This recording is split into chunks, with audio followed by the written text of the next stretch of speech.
ini kita nih kan sekarang tidak ada lagi yang namanya kerja keroyokan. Semuanya mesti bersinergi. Tidak ada yang kita bisa, nih kejaksaan nih dengan tupoksinya yang begitu banyak, nanti tidak bisa sendiri. Dia harus bersinergi dengan yang lain-lain, tidak hanya Forkopimda, semua institusi, bahkan dengan masyarakat, dengan lembaga-lembaga swasta, kita juga bersinergi.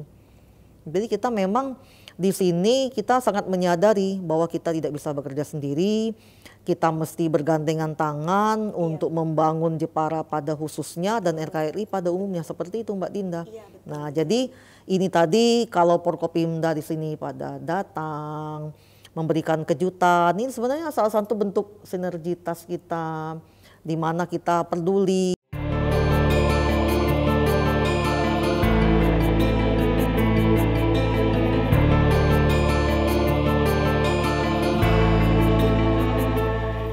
Assalamualaikum warahmatullahi wabarakatuh, Ibu Ayu Agung. Waalaikumsalam Mbak Dinda. Luar biasa, makin kesini makin cerah, makin keren dan wow, kita sangat senang sekali melihat itu Ibu. wujud dari rasa bersyukur Mbak Dinda. Alhamdulillah. Dan kebetulan Ibu kayaknya di sini sedang ada perayaan besar yang luar biasa dan menyambut Hari Bakti Adiaksa yang ke-62.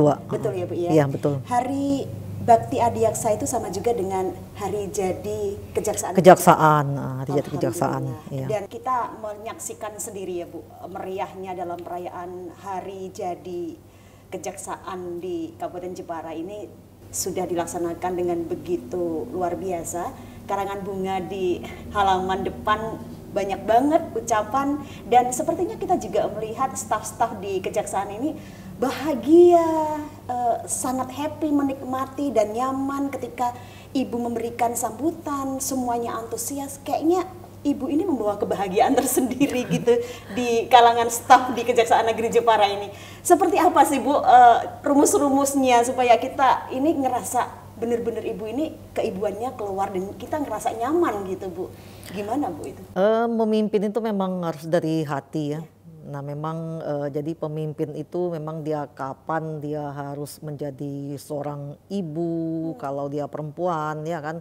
Kalau dia laki-laki kapan dia sebagai seorang bapak, kapan dia harus menegur anak-anaknya di kantor, kapan dia harus memberikan reward dan punishment, itu semuanya ada.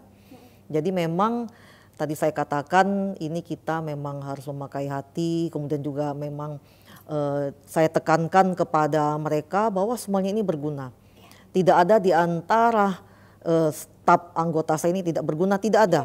Kita ini saya bilang ibarat mesin, kalau satu komponen mati berarti mesin kita tidak jalan. Bahkan saya bilang cleaning service pun juga yang tiap hari membantu kita membuang sampah, kemudian menyapu ruangan segala macam itu, membersihkan ruangan itu juga berguna. Sangat berguna. Terbayang nggak kalian saya bilang gitu, kalau seandainya tidak ada tukang sampah? Sehari saja mungkin. Iya, apa yang dilakukan kan? Betapa kotornya. Nah seperti itu. Jadi jangan ada yang merasa lebih baik atau memang lebih penting daripada yang lain, karena semuanya punya tupoksi masing-masing. Nah seperti itu. Jadi semuanya ini dari sumber daya manusia yang ada ini itu semuanya berguna. Tidak ada di antara mereka yang tidak punya manfaat untuk institusi, mereka semuanya punya. Jadi mereka harus bertanggung jawab terhadap kemajuan dari kantor ini, dari institusi Kejaksaan Negeri Jepara ini, seperti itu. Dan juga saya tekankan juga mereka harus memupuk kekeluargaan. Karena saya katakan bagaimanapun juga ini rumah kita, ini kita ibarat satu keluarga. Jadi walaupun satu keluarga itu, jangankan di kantor, di rumah saja kadang-kadang kita ada friksi ya, suami istri bahkan juga ada friksi ya. Nah tapi kalian di sini komunikasi, komunikasikan dengan baik apapun juga. Jangan dipendam sampai menjadi dendam. Pokoknya siapapun juga ya harus mengkomunikasikannya dengan baik. Termasuk kalau ada yang pengen menyampaikan kepada saya tidak membatasi. Semuanya boleh, tidak hanya para kasih, tidak hanya para jaksa, semuanya. Bahkan honor dan cleaning service pun kalau memang mereka mau bertemu saya silakan, ada yang disampaikan seperti itu. Jadi tadi selain dengan hati, kemudian juga memang memupuk rasa kekeluargaan, persaudaraan, kekompakan di dalam Kejaksaan Negeri Jepara sendiri. Nah kalau dikaitkan dengan bunga, ini kita nih kan sekarang tidak ada lagi yang namanya kerja keroyokan. Semuanya mesti bersinergi. Tidak ada yang kita bisa nih kejaksaan nih dengan tupoksinya yang begitu banyak, nanti tidak bisa sendiri. Dia harus bersinergi dengan yang lain-lain, tidak hanya Forkopimda, semua institusi, bahkan dengan masyarakat, dengan lembaga-lembaga swasta, kita juga bersinergi. Jadi kita memang di sini kita sangat menyadari bahwa kita tidak bisa bekerja sendiri, kita mesti bergandengan tangan untuk membangun Jepara pada khususnya dan RKRI pada umumnya, seperti itu Mbak Dinda. Nah, jadi ini tadi kalau Forkopimda di sini pada datang memberikan kejutan, ini sebenarnya salah satu bentuk sinergitas kita, di mana kita peduli, oh ada yang ulang tahun nih, seperti kita di rumah saja ya, oh ini ada yang ulang tahun, nah seperti itu. Itu salah satu bentuk sinergitas juga itu sebenarnya. Ya, jadi sesuatu hal yang benar-benar kompak menyatu gitu, kita seluruh masyarakat Kabupaten Jepara. Tadi Ibu sempat menyebutkan tentang sinergitas ya, kekompakan itu tadi ya Bu. Seperti apa sih Bu untuk kita menerapkan sinergitas itu supaya bisa terjadi saling bahu-membahu, saling menyatu antara dalam kejaksaan sendiri mungkin atau seluruh stakeholder dan masyarakat Kota Jepara, harusnya bagaimana? Ya, kalau di kejaksaan sendiri tadi saya kan memang mengatakan ini kan kita kekeluargaan, kita selalu menjaga rasa persaudaraan, kemudian rasa solidaritas di dalam sendiri kan, antar bidang juga. Saya tekankan mereka di sini juga harus saling mendukung karena kita kan personil sedikit. Jadi memang walaupun ada macam-macam bidang, tapi semuanya ini terkait semua, bisa menjalankan tugas berbagai bidang ini, kita saling bantu-membantu. Jadi dengan tugas yang begitu banyak ini, jadi saya bilang ini mengeratkan kita ini. Dengan tugas yang banyak, dengan capaian-capaian yang harus kita capai semuanya, bagaimana kita dengan keterbatasan sumber daya manusia, tapi kita bisa melaksanakannya dengan baik. Nah itu kan perlu kekompakan. Kalau tidak perlu kekompakan, kalau tidak kita tidak merasa perlu kekompakan sendiri-sendiri kan, wah ini kan tidak bagus sekali. Di dalam saja kan seperti itu. Nah begitu juga dengan di Forkopimda, nah seperti itu. Nah tadi saya katakan kan kita kan bahu-membahu ini untuk membangun Jepara, misalnya kita sama-sama mengedukasi masyarakat ya, dengan sudah begitu banyak ya, berkali-kali kita sama-sama melakukan sosialisasi, kemudian juga kita bersama-sama melakukan kegiatan-kegiatan yang mendukung kebijakan pemerintah, ya kan, bahkan sampai patroli segala ya zaman COVID, nah seperti itu. Kemudian nanti kita saling berkoordinasi kalau ada masalah-masalah tertentu. Nah seperti itu. Jadi yang mesti sinergi dengan komunikasi yang baik. Karena memang semuanya kita kan saling saling membutuhkan, erat menyatu seperti itu. Ya, saling bergandengan. Ya, dan komunikasi itu penting sekali. Karena sinergi itu kan kalau mau membaca buku arti sinergi kan banyak sekali ya. Tapi gini aja deh supaya masyarakat paham. Sinergi itu bagaimana kita bersama-sama, bergerak bersama untuk mencapai suatu tujuan atau tujuan-tujuan kita dengan cara bagaimana? Ya dengan cara berkoordinasi, komunikasi yang baik, dengan berkolaborasi. Nah seperti itu, dengan cara-cara yang baik pula, dikomunikasikan dengan yang baik pula. Nah itu sinergi itu aja. Iya betul, tidak harus selalu saling merasa hebat gitu ya. Ya tidak bisa, kalau kita merasa hebat saja ya enggak ini kan udah mulai ego sektoralnya muncul, itu udah bahaya. Nah seperti itu.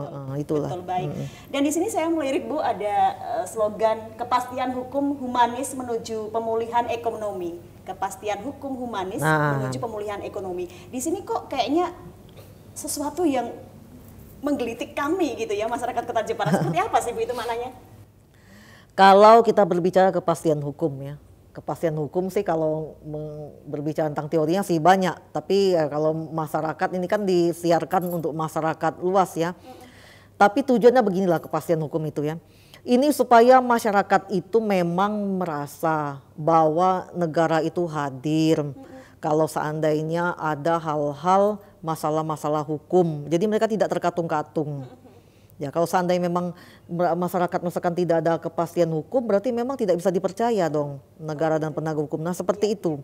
Jadi memang ini untuk memberikan kepercayaan kepada masyarakat. Jadi kita harus mampu memberikan kepastian hukum ke masyarakat bahwa memang negara ini hadir untuk memang benar-benar memastikan bahwa hukum di negara ini berjalan dengan semestinya.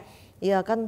Jadi hukum itu tidak berat ke tidak berat ke suatu pihak tertentu tapi lemah ke pihak lain, atau tidak tajam ke bawah tumpul ke atas, tidak seperti itu. Jadi inilah ada kepastian hukum tadi, jadi masyarakat tuh benar-benar merasa terayomi, benar-benar merasa terlindungi bahwa hukum akan bekerja dengan semestinya. Nah itu kepastian hukum. Nah kemudian untuk yang humanis di sini kita penegakan hukum ini ya memang tidak semata-mata pokoknya ini hukum adalah benar-benar harus ditegakkan tanpa melihat lagi sisi manusiawinya, tidak seperti itu. Contohnya misalnya dengan kita kebijakan kita mengenai restoratif justice. Kan ada syaratnya itu kalau di kejaksaan itu misalnya tindak pidana ringan yang ancaman hukumannya itu di bawah 5 tahun. Kemudian untuk yang kerugiannya memang tidak terlalu banyak ya. Dan kemudian ada juga disetujuinya perdamaian. Perdamaian antara yang korban, antara pelapor korban dengan yang terlapor itu. Nah, seperti itu. Itu kan sebenarnya bersalah misalnya mencuri nih. Misalnya ada nenek-nenek atau kakek yang sudah berumur mencuri hanya untuk makan misalnya kan. Misalnya dia mencuri singkong entah apa gitu. Nah ini kan masa iya sih harus dihukum. Nah humanis itu di situ. Jadi ada kalanya memang ada orang yang sebenarnya memang secara misalnya secara kitab undang-undang hukum pidana, oh iya dia bersalah nih, mengambil barang yang bukan miliknya dengan melawan hukum itu bersalah. Iya dia memang dia ini bersalah. Tetapi karena sisi kemanusiaan tadi, nah itu jadi menghentikan penuntutan seperti itu dan sudah banyak kita lakukan. Termasuk di Jepara sendiri. Dari bulan Januari hingga sekarang ini sudah 3 ya yang berhasil ya. Insya Allah mungkin di bulan depan nanti ada lagi yang keempat. Nah itu benar-benar kita sebagai jaksa harus peka perasaannya. Oh ini perkara ini bisa nih, bisa kita bawa ke ranah RJ seperti itu. Jadi memang karena kita mempunyai sisi humanis tadi. Ya saya juga bersama-sama jaksa yang lain itu kalau lihat seperti ini, wah ini kayaknya kita bawa ke RJ aja nih, kita seperti itu. Jadi langsung peka rasa sisi kemanusiaan itu langsung tergugah. Nah seperti itu humanis di situ ya. Menuju pemulihan ekonomi. Kenapa menuju pemulihan ya, pemulihan ekonomi? Kita kan sudah 2 tahun ini ya, ini baru mulai mereda. 2 tahun ini kita dilanda pandemi. Pandemi yang tidak kita pikirkan, yang tadi itu cerita-cerita mengenai virus-virus yang merusak itu hanya ada di fiksi ilmiah atau film-film fiksi ilmiah ya, tahu-tahu virus berubah jadi monster-monster gitu kan, hanya seperti itu. Kan awalnya ada virus yang mematikan, menakutkan, ini kan kita mikirnya ke sana. Jangankan masyarakat awam ya, saya aja waktu virus ini muncul sempat berpikir, wah ini kok virusnya ini kok mengerikan banget kayak di film-film gitu kan. Tahu-tahu kita, karena saya merasakan terbang waktu itu saya masih tugas di Pulau Sulawesi itu, saya merasakan sering juga terbang di dalam suasana yang memang sepi sekali, yang pesawat aja nggak sampai 1/3. Nah kita benar-benar ketakutan sebenarnya. Nah ini pegang apa-apa pakai sanitizer. Nah seperti itu. Nah ini kan menentukan sendi-sendi kehidupan terutama ekonomi. Kalau ekonomi sudah runtuh, sendi-sendi kehidupan yang lain juga ya ikut runtuh. Nah makanya dengan pemulihan ekonomi, itulah makanya kita juga berusaha dengan giat kasus-kasus korupsi itu aset-asetnya itu kita ini harus kembali lagi ya, penyitaan aset, pemulihan aset lagi. Aset itu harus dikembalikan, tidak hanya dihukum misalnya pelaku korupsi, tapi asetnya juga kita kejar. Nah itu pemulihan ekonomi, karena kan nanti harus dikembalikan lagi kepada masyarakat. Kemudian juga kita tetap berupaya keras juga di bidang perdata dan tun, ada pengembalian keuangan negara. Nah itu kan juga kan memulihkan lagi keuangan negara kan juga untuk masyarakat. Iya. Nah itu dalam bidang tindak pidana ya kan, mengejar aset-aset dari pelaku pidana tadi, ke korupsi tadi. Kemudian juga di bidang Datun juga seperti itu ya, pemulihan aset-aset itu. Nah karena ini kan kita juga punya tupoksi bidang perdata kan, nah itu juga kita pemulihan tadi. Nah kemudian dihubungkan dengan tugas yang lain lagi, tugas kita mengedukasi masyarakat. Nah itu tadi ya, bersama-sama tadi kita mengedukasi masyarakat. Ayo masyarakat, ini kita punya semua ini di tiap-tiap kecamatan misalnya seperti Jepara ini kan punya potensi daerah. Ayolah kita potensi daerah tadi kita bangkit bersama, bagaimana mulai dari tingkat kecamatan ini ya, dari desa-desanya ini semuanya bergerak supaya pulih lagi ekonominya, masyarakat tadi ikut semangat. Nah jadi dengan seluruh fungsi-fungsi tadi, baik dengan pidana, perdata maupun fungsi intelijen tadi, kita juga bergerak. Yang memang mengambil aset yang dikuasai oleh orang yang pelaku korupsi misalnya, atau di Datun dengan masih ada di tangan-tangan yang memang punya keuangan negara masih di mereka itu ya, kita kembalikan lagi. Atau juga tadi dengan mengedukasi masyarakat tadi. Iya, Bu. Jadi di sini benar-benar supaya ini semuanya kembali ke negara untuk dipergunakan kepada masyarakat. Nah itu pemulihan ekonomi, betul. Dan serta membangkitkan rasa ini tadi ekonomi kreatif masyarakat tadi juga kita dengan edukasi tadi. Karena kan kita juga menjaga ideologi politik, sosial, ekonomi, budaya, hukum. Nah seperti itu, dan pertahanan. Nah seperti itu Mbak Dinda.